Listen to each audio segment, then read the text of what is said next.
everyone, it's Blessed Bolts, and well, I'm here for another reaction. It's the death battle, and well, here we go. And we're just gonna hop into the reaction because this is kind of, I feel like this death battle is kind of silly, so, and I find kind of just stupid. Yeah, stupid. So, let you find that like button for me. Subscribe. And for everybody who is a Naruto fan, spoilers ahead. So let's go ahead and hop into it. Alright, here we go. Darth Vader, Dark Lord of the Sith. Obito Uchiha, secret leader of the Akatsuki. Prime examples of how you could die a hero or live long enough to become a villain. He's Wiz my boomstick. Yeah, that's the only reason I see why they put this together. Armor and skills to find out who would win a death battle. Oh, a long time 3D. ago, in a galaxy far, far away, the Iron Fist of the Galactic Empire ruled everything. All thanks to the super powerful super murderer Darth Vader. But beneath his spooky mask lay the husk of former nice guy Anakin Skywalker. As a child among the harsh wastes of Tatooine, Anakin longed to one day free his fellow slaves as a heroic Jedi. Lucky for him, he met Qui-Gon Jinn, a Jedi who believed little Annie was the chosen one and would bring balance to the Force. No pressure, right? So he took him under his wing to become the papa he never had. Or so was the plan, until... yeah. Instead, Qui-Gon's apprentice became Anakin's mentor. But while Anakin sought a father figure, Obi-Wan saw him as more of a brother. I'm sure that won't cause any awkward tension whatsoever. Drama and trauma aside, Anakin quickly became a powerful Jedi. He excelled in lightsaber combat and the Force, an energy field that binds all living things together. The Force lets Jedi move stuff with their mind, fend off mental attacks, predict the future, and make people believe these aren't the droids they're looking for. They're basically space wizards. Through rigorous training and a not unnoticeable natural talent, Anakin was particularly skilled in the Form 5 lightsaber fighting styles, Qian and Jian-So. Also known as the Way of the Krayt Dragon. You know that big Santa Dragon Mando blew up from the inside? Yeah, make that a lightsaber. Form 5 is incredibly versatile, well suited for defending against lightsaber and blaster alike. It focuses on blending parries with devastating counterattacks, aiming to win duels through overwhelming pressure. Perfect for the Padawan who just bulldozed his way through training to become a Jedi Knight. Even as a newly knighted Jedi, Anakin could keep up with some of the most experienced Jedi Masters and Sith Lords of his time. But he had plenty of other problems to deal with, like his late-blooming, rebellious teenage angst. I mean, you don't just throw a kid into space monk school and expect him to forget everyone he ever cared about, right? Well, apparently that's what he was supposed to do. Yeah. The life of a Jedi can be difficult and cold, something Anakin could not accept. And so, rather than let his secret wife die in childbirth, he was seduced to the dark side through the promise of power. And so began his Jedi kill streak, until Obi-Wan gave him a glorious lava bath. How refreshing. But thanks to his new Sith Master Palpatine, our young warrior was saved, reborn, rebuilt. He was now Darth Vader.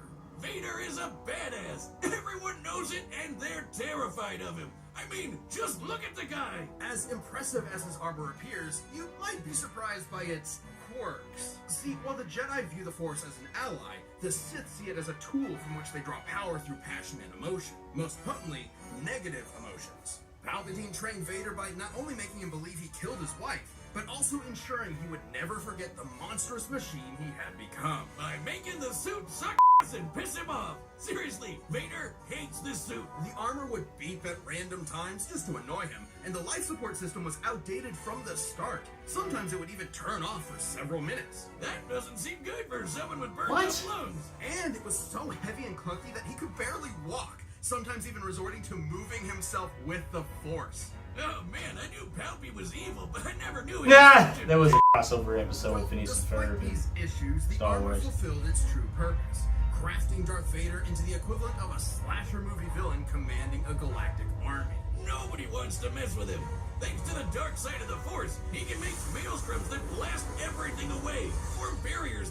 from all sorts of attacks and choke anything that's even a minor inconvenience. Hell, sometimes he skips straight to crushing your lungs. One time, a droid named I-5 tried to kill Vader with a laser stated to move 300,000 kilometers per second. That's light speed, and Vader easily blocked it. And for as much bull Palpatine threw at him, Vader was tough enough and stubborn enough to push through it. Palpatine knew that Vader would eventually try to kill him and take over the Empire. It's how the Sith work. So he constantly fanned Vader's hatred by sending assassins after him to make sure he was still worthy of being his apprentice. Oh, that's nothing. One time, he blasted off most of Vader's robo limbs, destroyed his armor, dropped him back on the lava planet, and told him to make his way back without the Force. An impossible task, yet one Vader accomplished. Yeah, because he really wants to kill Palpatine. And that hatred is apparently useful in keeping Force wielders alive, and has sustained many Sith in conditions that would otherwise kill them. I'm sorry, Liam Neeson. You should have hated a little more. Vader has killed hundreds, possibly thousands of Jedi, including Obi-Wan himself. He's fought entire armies on his own, even taken on monsters the size of mountains. He's so unstoppable, an assassin droid hired to kill him quit the job because he calculated that Vader was impossible to kill. And in Ewok's material from the old Legends canon, a real deep cut, we know, lesser dark-side users like the Night Sister Sheral overpowered the Sunstar, an ancient artifact capable of shifting moons.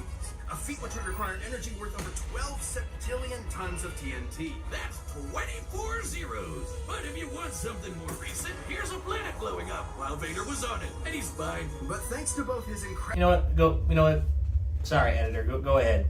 Unless you want to keep this. Why are we here? It's just like, why are we doing this? Why? Of his secret son, Vader would eventually avenge the atrocities of Palpatine. Even more important, he finally saved someone he loved. Ultimately, Anakin Skywalker truly did bring balance to the Force. You know, I wanted to say this at the very beginning of Darth Vader's opening intro for his introduction of all his feats and stuff. Why are we here? He was moving the sky. It's like, why Obito? Even if you try to pair him up to the Sage of the Six Pass himself, why are we here? I'm here to give you guys a reaction to watch, but why is this a thing? He's moving the galaxy. He can survive with the planet blowing up in his face and survive. Oh, goodness gracious. But you know what? Like I said in the video, at the end of my video with Stitch versus Rocket, y'all want to go check that out. They're only putting Obito and Darth Vader against each other because you either die as a hero or live long enough to become a villain. So that's the only reason I can see why this is a thing. So let's go ahead and see. Hokage, the leader of the Hidden Legion, Obito's side, that is. Ninja, respected and loved by all.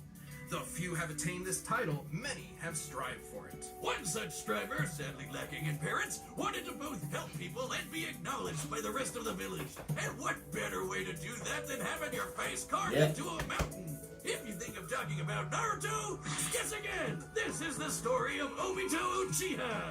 Obito unfortunately lacked the natural talent for ninja arts attributed to his Uchiha bloodline. So he signed up for ninja school and eventually joined a team with his rival Kakashi, his crush Rin, and their leader Minato. Where do you think I could get into a ninja school like that? He's 31 years That old. teaches you to harness this form of chakra, a limited form of physical and spiritual energy that exists inside all human beings and, naturally, can be weaponized. He can use it to run up walls and make clones of himself, but even better, blow up. This is ninjutsu. Among its many techniques include elemental attacks, and the Uchiha specialize in all things fire. Big fireballs, small fireballs, waves of fire, columns of fire, you name it, they've got it. So when Ninja World War III came along, it totally made sense to get this fire ninja involved at the age of 11. Yikes! Well, lucky for Obito, he had one more secret weapon up his sleeve. Eye socket. The Sharingan. The Sharingan grants extremely precise vision, allowing someone to see the flow of chakra, predict an enemy's attacks, cast a variety of genjutsu illusions, and even break out of said illusions. Too bad he didn't get to use the red eyes much. Like 10 minutes after he got the damn things, he got smushed under a big rug. What a way to go! But since he wasn't expecting to use his super eyes anymore, he handed one off to Kakashi, and then he died. The end! Just kidding! Miraculously, Obito survived long enough to be rescued by another Uchiha, the legendary Madara. Madara granted Obito a new body, regenerating the limbs he'd lost. You're probably thinking, oh, what a swell guy. Except he was not. Madara was brewing some plans for world domination and needed a pawn to carry them out. So he tricked Obito into watching Kakashi kill Reed, making him fall victim to the Uchiha's curse of hatred. Within the Uchiha clan, there exists an ideal of being extremely devoted to love.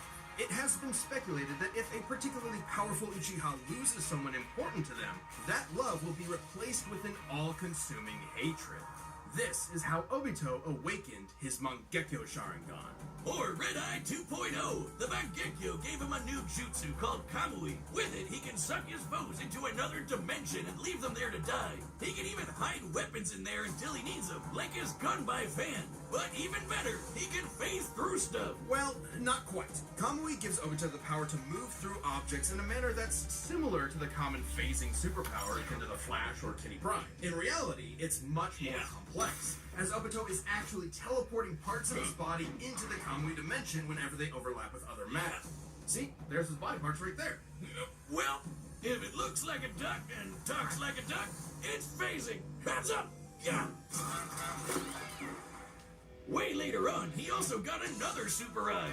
Man, he's really swapping these things around like a Prime sub on Twitch. This Rinnegan brings over the power of the six paths, giving him some nifty abilities like controlling gravity with the Deva path, ripping out souls with the human path, and summoning giant monsters with the animal path. With all of the awful stuff he'd gone through, Obito realized that the ninja world was corrupt to its core. His dream of everyone being happy and working together was never gonna happen. So instead, he agreed to carry out Madara's Giga Brain plan to control everything. Donning masks and multiple personas, he recruited a number of rogue shinobi to form the Akatsuki terrorist group and kicked off Ninja World War IV, all to revive the monstrous Ten Tails. I know what you're thinking. Wasn't the whole point of this to stop war in the first place? And that's a very good question. Anyway, the Ten Tails! Inexhaustible chakra. The Ten Tails possesses tremendous power. It can create massive thunderstorms and hurricanes, multiple clones of itself, and the devastating tailed beast bomb. Forget bomb! That's basically a super nuke! This chakra ball is so explosive, it can eclipse continents and reduce mountains to dust. Comparing the surface area of this blast to the surrounding mountains, dispersing that much mass within a fraction of a second must have yielded a kinetic energy worth over 13 septillion tons of TNT. Okay. That's 24 zeros! Again. Wait, hold on. Yeah, he did say again. That's the same amount of force that either Darth Vader withstood or did cause to happen. Wanted that power for himself and was willing to throw hands with anyone to get it. He's held up against master ninjas like Kakashi, Minato, and even Naruto in his monster energy drink form, which can outmaneuver the fastest attack from the Lightspeed Raikage. And he far surpassed all of them when he finally sealed the Ten Tails within himself, becoming its Jinchuriki. This little makeover granted him unlimited flight, power rivaling the legendary Sage of Six Paths, and the truth-seeking orbs. These special little bowling balls can shapeshift into any form the user wants, like a staff, giant arms, an umbrella thing, or this crazy spiral blade that apparently helped shape the whole world. Oh, holy it's huge! The truth-seeking orbs can completely disintegrate anything they touch at both a molecular and spiritual level. Only those with the power of the six paths can resist their effects. Plus, with the Mangle monster in his system, Obito's regeneration got amped to the point where he can survive having half of his body control Hulk to lead it away. All cards in his hand, he was ready for the final stages of the Giga Plan. He summoned the God Tree and prepared to launch the Infinite Tsukuyomi, a powerful illusion that would trap the entire world in a never-ending dream, free of conflict and sorrow. But the violent cruelty of the ninja world could only quiver in fear when the anime protagonist walked in the room. After getting one-two'd by some talk no jutsu, Obito saw within Naruto the spirit of his former self, someone who was always trying to help others. And they'd say his heart grew 3 sizes that day. Obito joined Naruto and Kakashi in saving the world, giving his life to protect his friends. And in his last moments, he entrusted them with reaching the dream he had so long ago, to become Hokage, of which they both succeeded. Though he may have lost his ninja way, Obito Uchiha overcame his hatred and helped realize the world he wanted.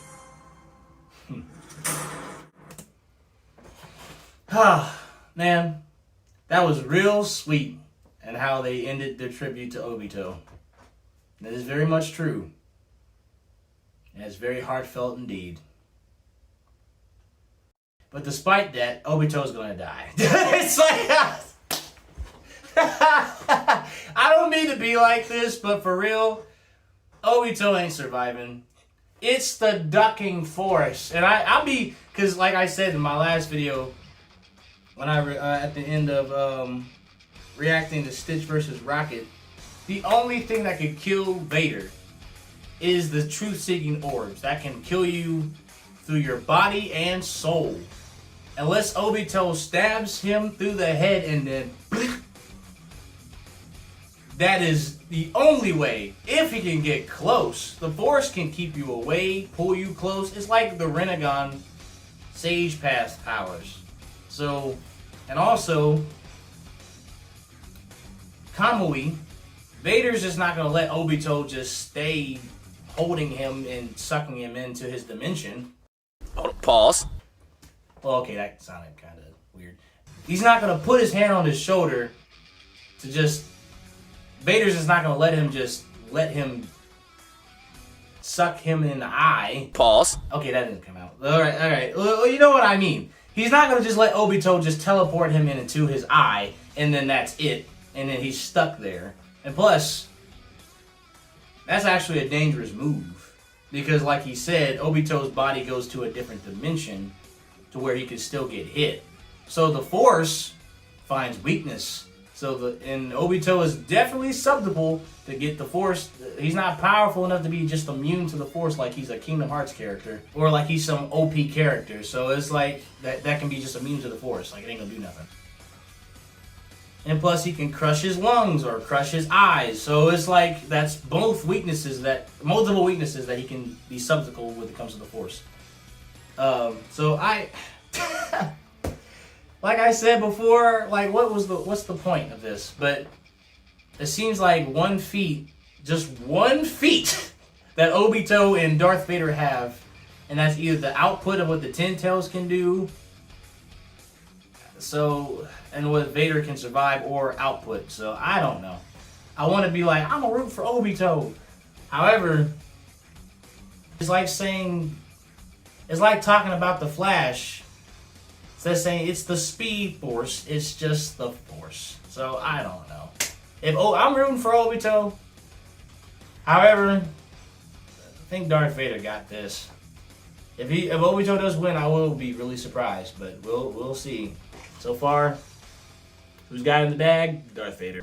All right. The combatants are set. We've run the data through all possibilities. It's time for a death battle! Let's see what happens. I sense your fear, your anger, and a power. I will be taking it. That power will save this cursed world. You'll have to pry it from my cold, dead hands. Then you will die. What? Okay, there we go. Yeah, my bad, guys, for technical difficulties. For some reason it's all zoomed up close for some reason. I expected more. I won't disappoint.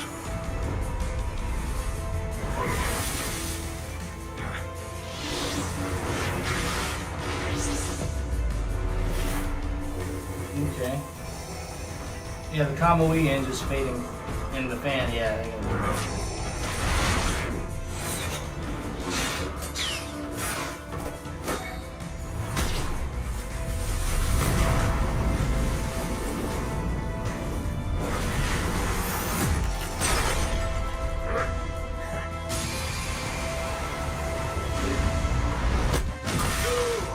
Oh, like I said, the Kamui's already useless.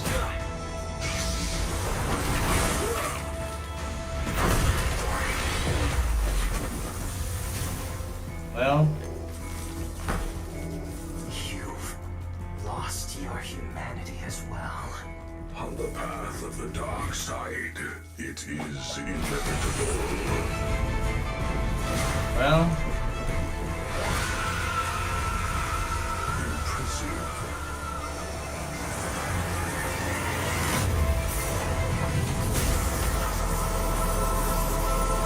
Well, this is actually looking pretty tight with the animation and everything.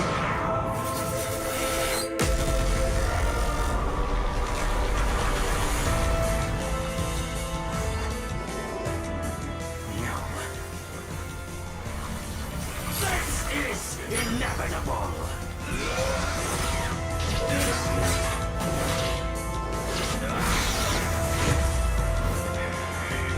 Okay, his eye healed from that. Okay.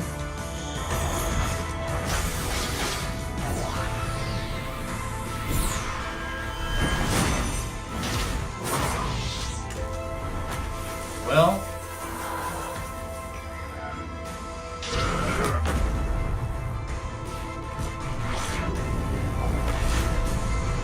Okay. Accept this gift and die. Too late.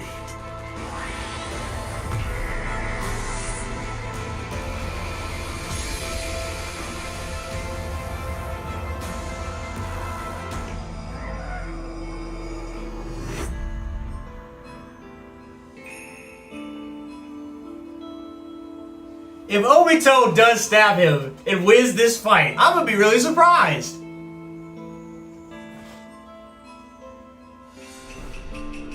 are liberated from hell. Find peace in the next life. Better end it, Obito. Did he actually win? Did he just win?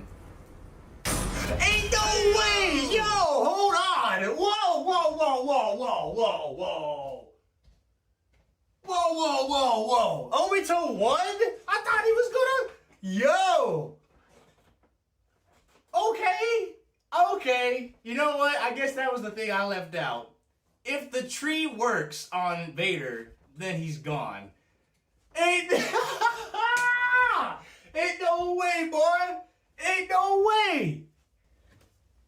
Had to make sure the camera was still working and on, but what? I gotta use the bathroom. A few minutes later. Alright. Okay, yeah, let's go ahead and go back and let him explain. I forgot about that tree. Well, Vader may have been able to beat Obi-Wan, but he just couldn't handle Obi-2. This was a fairly complex matchup. Both Darth Vader and Obito were roughly even in power and speed, so it truly came down to their skill and arsenals. And boy, Really, they I have thought some they weren't deep really bags close of at all in tricks, those regards. even some of the same tricks. Both can fend off mental attacks. Both can move things around with their minds. And they both even had options to instantly kill each other. Vader could simply force crush Obito's body, but Obito could just as easily rip out Vader's soul. However, Obito had a few more impressive options available to him, edging out just enough to earn a win. For starters, Kamui made Obito extremely difficult just to touch, let alone injure. And as a Jinchuriki, he could regenerate from half of his body getting destroyed. While the dark side could help Vader survive extreme conditions, it obviously can't regrow limbs. Plus, Oh, yeah, thanks to yeah, his no. wide array of jutsu, Obito would eventually overwhelm Vader. While chakra may normally be a limited source of energy, unlike Force, the Ten Tails provided Obito with an unlimited supply. And since chakra is both spiritual and physical energy, this means Obito would be able to fight on indefinitely. Last but not least, Interesting. Vader's preference for lightsaber combat means that he'd be up close and personal with Obito, right? Which left him vulnerable to getting disintegrated by one of the many truth-seeking orbs. Or even worse, sucked up into the Kamui dimension. Yeah, don't forget about that. Not only would he have no way out, he probably wouldn't even be able to tap into the Force while stuck there. Oh! Have fun starving to death, I guess. Wonder how long you can feed on hate. Darth Vader may have had a tenacity that few others could Oh, match, crap. but against Obito's similar might, busted regeneration, and overwhelming range of abilities, there was no escape.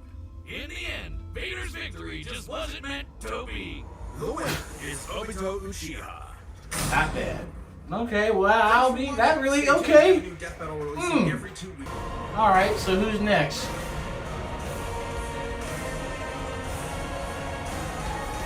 Raven versus Phoenix. Who? Before I start talking on Raven versus Phoenix, well, let's go ahead and talk about this real fast. Also, shout out to Double Artemis, because I think he was the one who also helped out with the animation when it came to Vader versus Obito. I'm glad they didn't go 2D with it, because that would have been like, what? How are you going to go 3D for Obi-Wan and Kakashi's fight, but not Obito and Vader? So, oh, man. Okay, I guess they were a lot more closer than I thought. I guess I got to stop having that mindset that the Force is just an unstoppable, immovable force to be reckoned with. Yes. Yeah, like, honestly, I thought he could break out of Obito's dimension with the Force, but it's not like... Yeah, that is... Yeah.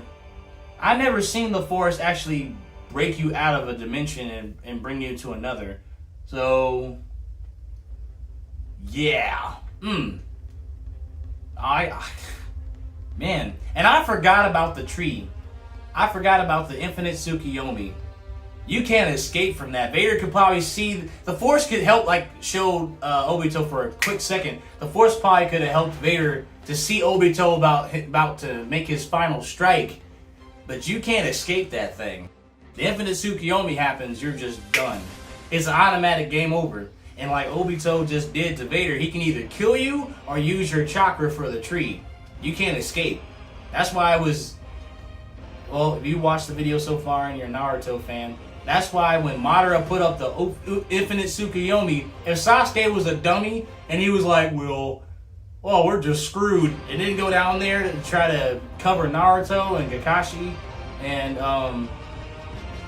Sakura, if he didn't cover Naruto, Kakashi, and Sakura, they would have been sucked up. Their chakra would have been just sucking out of them. Pause. From the tree. It would have been just taken from them from the tree. And Sasuke would be stuck to fight on his own. And then Black Zetsu's betrayal, and then Sasuke's on his own. That would have been bad. That would have been really bad. But yeah, I forgot all about the tree, because once that Tsukuyomi comes, infinite Tsukuyomi comes up, you're stuck. So, man. I guess Vader couldn't avoid his end. So I guess, way to go, Obito. This next fight, Phoenix versus Raven. Interesting. Well, I'm rooting for Raven. That's definitely what I'm going to do. But Phoenix, I never heard of her. I think I've heard of her a little bit when it came to the X-Men. But, I don't know. She caused some world-ending catastrophic stuff, I believe, in the movies. I don't really know for sure. I tried to get into the X-Men. It wasn't working for me. I was a kid. It was a little too slow for me, and I didn't know what was going on or understand any of it. So, hey, I'm rooting for Raven. And so, hey, please leave a like. Electrify that like button for me. And don't forget to bless that subscribe button. And thank you so much for you guys' support. Once again, thank you for helping me get to 400 subscribers. I hope to keep climbing up. And this has been Blessed Bolt. Take care, everybody, and stay blessed, and thank you for watching.